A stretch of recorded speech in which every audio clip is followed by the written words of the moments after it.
Today we're going to be walking through a real-world system design project I did for a church down in Fort Worth, Texas, step by step. It's an A-frame building that's had some trouble with feedback. It's too hot in the front, it's too quiet in the back. We're going to see how I was able to arrange what they already have, maybe consider some future purchases to make sure it sounded amazing in every seat. So we're going to be using 3D prediction software, a little bit of calculation, and some general know-how about how we can solve these problems and let you get inside my brain and see what I'm thinking about when trying to make sure it does sound great. I'm super excited to share this with you. Let's jump right in. Let's first check out the project scope and our client's goals. We need to understand that before we start getting to work. We need to fall in love with their problem before we fall in love with our solution. So first up, it's a revamp of a current installation. They have a decent budget, but don't want to spend more than they have to. No one does. They're in a full band, so that's drums, bass, keys, electrics, vocals. So we need to have a full range system to support that and get decent SPL.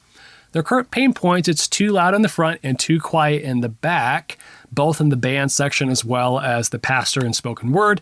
And there's lots of feedback when the pastor talks. They're unable to get good game before feedback, especially in the back where it's harder to hear. The venue is an A-frame chapel that has beautiful stained glass, not a lot of sound damping. It's 30 foot tall at the center. It's 75 foot deep and 30 feet wide, so it's very long compared to its width. They plan on donating their current rig to another church plant, but that plant isn't counting on it, so we could repurpose some gear if it's applicable. They have a pair of CP8s they have as spares for outdoor services. Maybe we could wrangle those into the design. Supply chain is still an issue. I was designing this right after COVID, where a bunch of ships were still stuck in canals and stuff.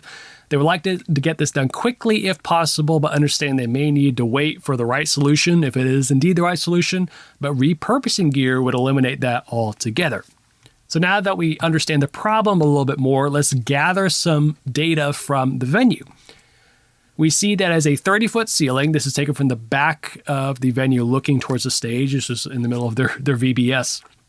They have two QSC K12 mains that are hung here in those yellow rectangles, and those are the only two mains. So that probably looks like about a 16-foot, maybe 18-foot trim height.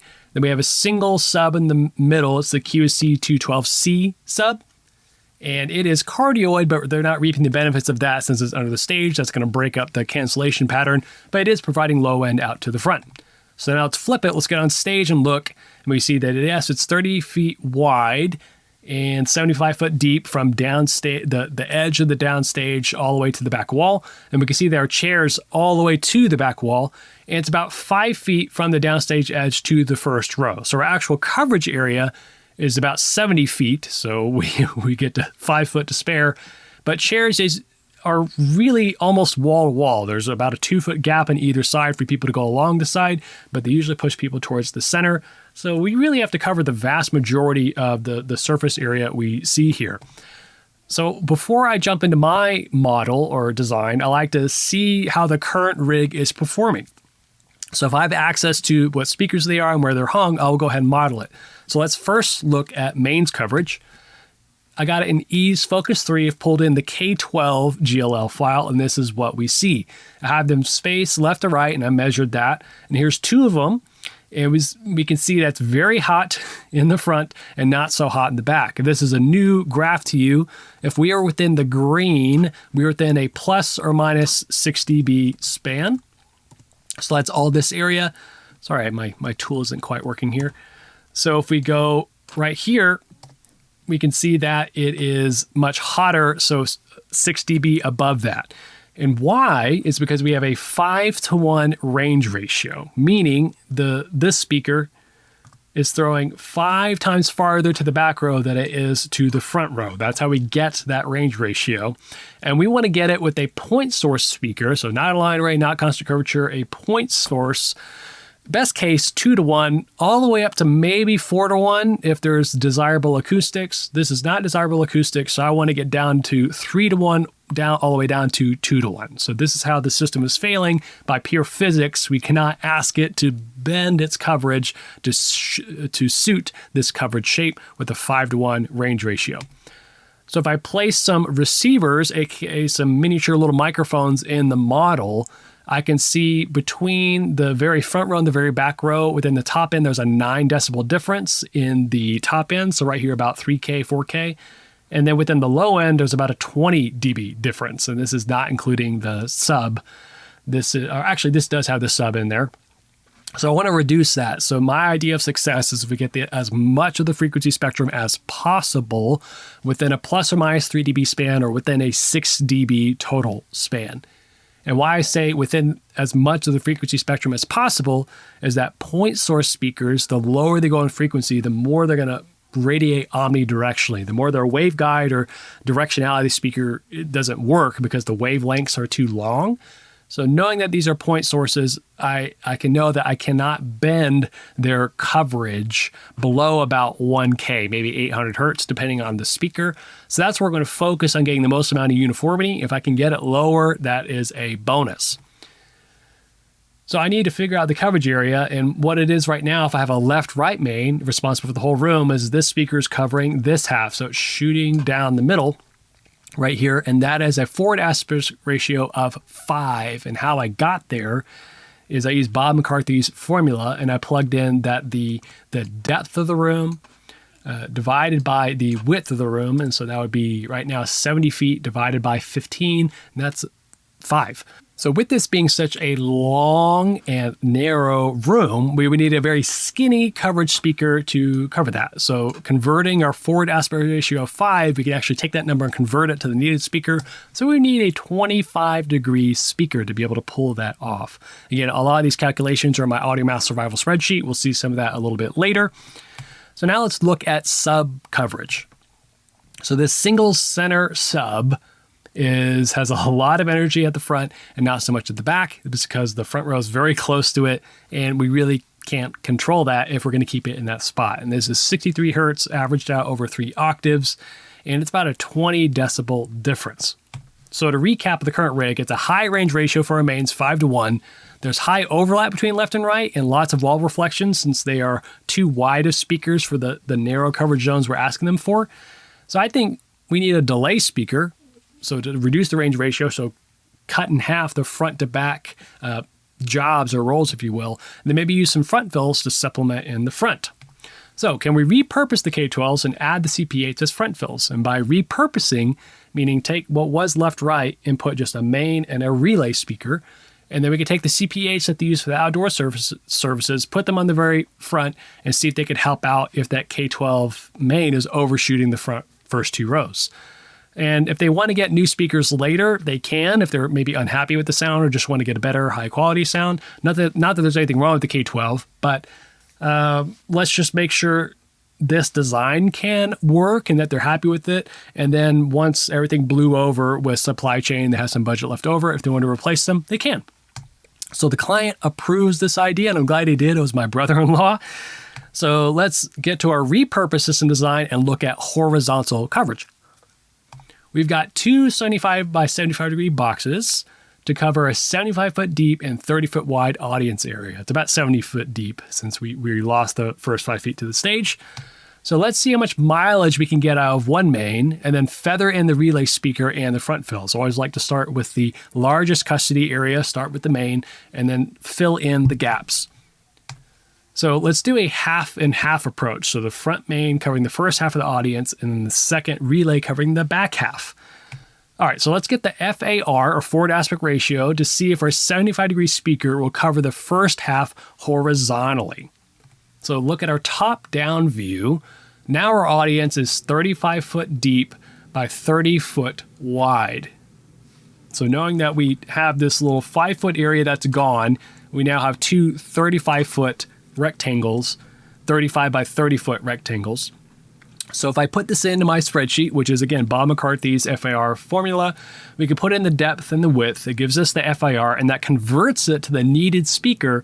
That's the perfect coverage angle to fill that in. And that is 118 degrees, which is a lot more than 75. But we can't look at this number in a vacuum. The third edition of Bob's book has every drawing in 2D. It does not have what would then now be Map 3D or any other 3D software that can show us the effects of trim height on the speaker. So not to knock what he's done, but I can cover Africa with a 1 degree speaker if it is loud enough and far away enough. We give it time to spread out. So let's see if we can get some extra trim height on these boxes to give the box that's honestly too narrow to do this job time to spread out and cover it. Because the more distance we ask the speaker to throw, the longer it's going to have time to spread out. So to illustrate this, by this speaker throwing this far, it's going to be able to spread out this far, throwing that far, have more time to spread out. So that's what we're trying to get here with this 75 degree speaker. And I only entertain this because we have an A-frame building that has a 30-foot trim height, which is a lot of trim, and we'll see what happens. So we can use the lateral aspect ratio of a speaker, which is a different calculation from FAR, in advance if 25 foot, and we can see if maybe a 25-foot trim is high enough for a 75-degree box to spread out. So how do we calculate all this? I put our box here at 25 feet, and I measure that as about a 32-foot throw to the middle. So I'm going to look at the middle of that zone, and it's 35 foot deep. So the 75-degree box has a lateral aspect ratio of 1.22. So what is LAR? That is FIR divided by 2. And it's also in my spreadsheet. And that tells us when a speaker is casting onto a flat surface, what is the multiplier efficacy of that coverage angle. So it's only a 90-degree speaker is equal in that sense of whether it casts onto a flat surface, what would be 90 degrees, you get that width. But the wider you go in speaker, it actually becomes more effective, and the narrower it becomes less effective. So this now becomes a multiplier. So if 75-degree box throwing 32 feet, I can multiply that by 1.22 and get the width within the 6 dB span of a normal coverage angle for a speaker. So what that looks like is it's 32 feet of throw times 1.22 gives us 39 feet of lateral coverage at that trim height. So that is right here. We're able to cover at mid-depth. 39 feet of coverage is larger than 30, so we're in good shape. And this also tells us, yes, at that trim height, we're definitely going to need some front fills right here to take care of these first couple rows, especially on the outside. So now let's look at Maine's vertical coverage now that we know that horizontal coverage is going to work out. Again, I've subdivided my audience into two 35-foot by 30-foot rectangles. And let's have this speaker point at the back of this zone. And it's a good rule of thumb to know that any main speaker, we can ask it to throw at head height or at whether that's sitting or standing at the back of the zone, because a speaker's loudest, if you will, or most linear frequency response is going to be directly on axis. And then we want to have it, the rest of the coverage angle work out towards the front. So I'm pointing it at the back row. And now it's only down to a 2.2 to 1 range ratio, which is much more doable with a point source speaker. So our K12, its coverage is 75 degrees, so that's above and below the midpoint. So if we divide that by 2, that should be a 37.5 degree angle, and we needed to get to the very front row, it needs to be 44 degrees. So this is further illustrating the point that we need front fills for our first few rows, and then let our K12 main pick up from there.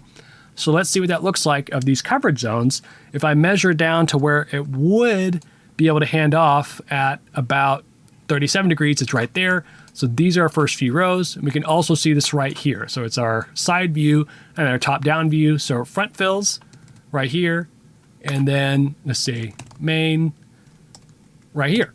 So that is our subdivision of labor for the front fills, having them supplement the main. So this is the solo main coverage in 3D, averaged with a 3-octave weighting at 4K.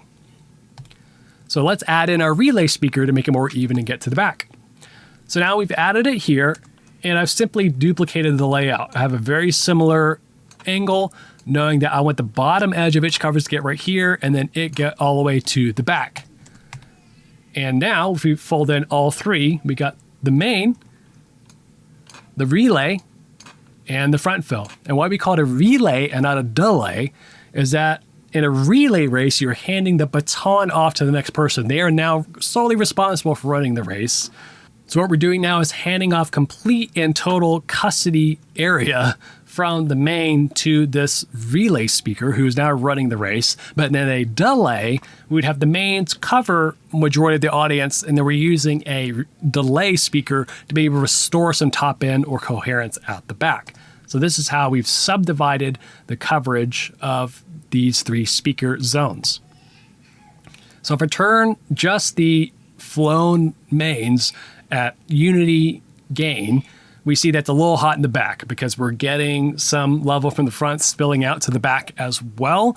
So I need to turn it down a little bit. So let's shade it down. So shading is another term for attenuating the high frequencies in a line array as you get farther down the array to help balance it out. Shading is also just a general term for turning things down. So I turn it down 2 dB and now we get a more even handoff front to back. Good here. So now let's fold in our front fills. Our front fill coverage is 2 of them. I know they're CP8s, they're 90 degrees, and they do a good job of getting wide enough to cover the front here and then getting here. So we have a very small gap right here, but that is the center aisle, so I'm not too concerned. And we have our center main covering a little bit, so I'm okay. I want to split the chairs, so I think the actual chairs would be right here, and I'll have it aimed down the center of that, and we could fine tune that in the field. So if I solo our front fills, these 90 by 90 degree boxes, of course it's hot in the front since they are at head height right in the front. But I need to see them at full volume and integrate them with their mains and relays. Again, even though these are less powerful speakers, with them being so close to our audience, we see that they are way too hot in the front, woo Nelly. So now we need to shade down our front fills to be at a more appropriate level. And this is what it looks like. I turned the front fills down 12 dB, and now we see a much more even coverage. And we see everything that is green is within a plus or minus 3 dB span. And we see in the middle, we're just above that. I think it was only maybe 1 or 2 dB hot. So this is what we're able to get with this system design.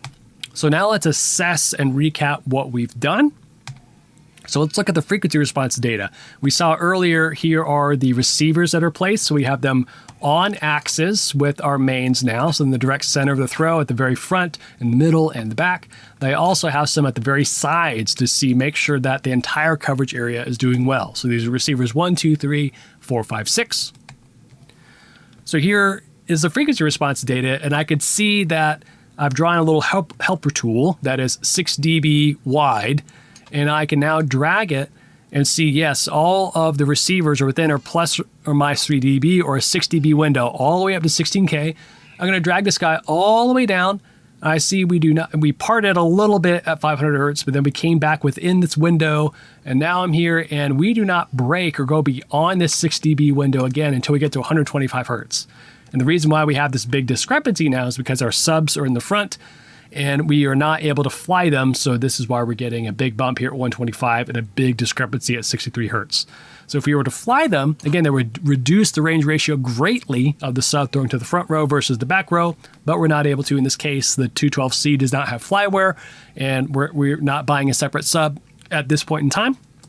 But let's look at this same data, but normalize it to our green trace, which is, again, this mid-depth microphone. So let's normalize all the other ones to mid-depth.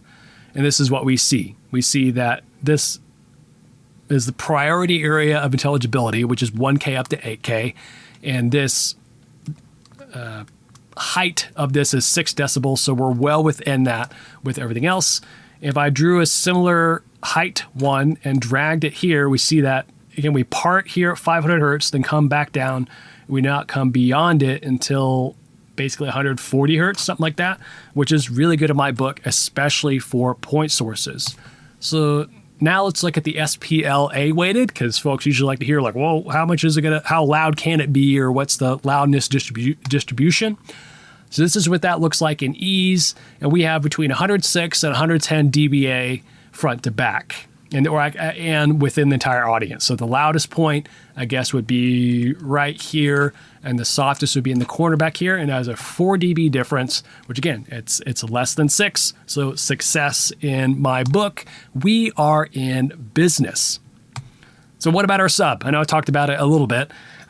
Just to remind you, it's still a 20 dB difference front to back. We had to keep it on the ground. This is what we got. I will, when tuning it, which I haven't done yet, I gave them some preliminary starting settings. The next time I visit family down there, I'll tune it for real.